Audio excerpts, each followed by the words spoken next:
One of the major stories dominating the news today is that relating to Ukraine and Russia and Crimea and the peninsula and so forth. 4 things you should know about American public opinion and that situation forthcoming. Number 1, Vladimir Putin, of course, the Russian president who's very much involved in the Russian invasion of the Crimean Peninsula, the takeover, so to speak, although they voted on it, is very, very, very negatively evaluated by the American public. He's down. Back in 2002, 2003, he actually got net positive ratings from Americans. More recently, Putin's been getting negative ratings, and we just updated it, 9% favorable, 69% unfavorable. That's a very, very lopsided negative ratio and the most negative rating of Putin that we have measured over time. Not the most negatively evaluated world leader over time. Some people like Saddam Hussein and Osama bin Laden win that one, but nevertheless, to have 9% favorable is a pretty low rating for anybody that we measure in the Gallup poll.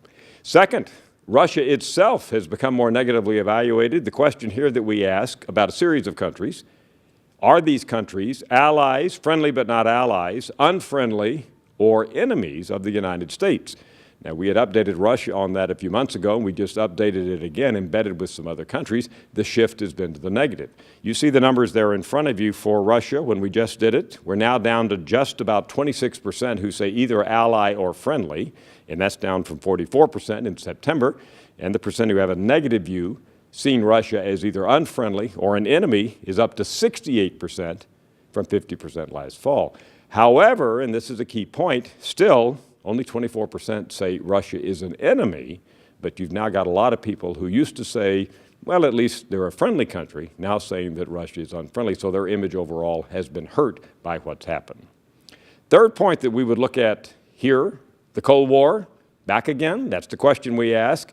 The American public, we had actually asked that back in 1991, are we going to see a return back to the Cold War? That's after the Cold War had ended, and just about a quarter of Americans said yes. Now 50% of Americans say yes, we are going back to a Cold War with Russia, particularly among older Americans. Look at that age difference there.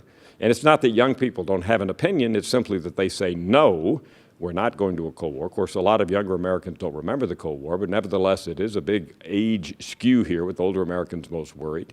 And also, Republicans significantly more likely to say we're going back to a Cold War than independents or Democrats. Finally, I mentioned at the outset here, and this is my point 4, that this was a major news story, but it's not the most major news story.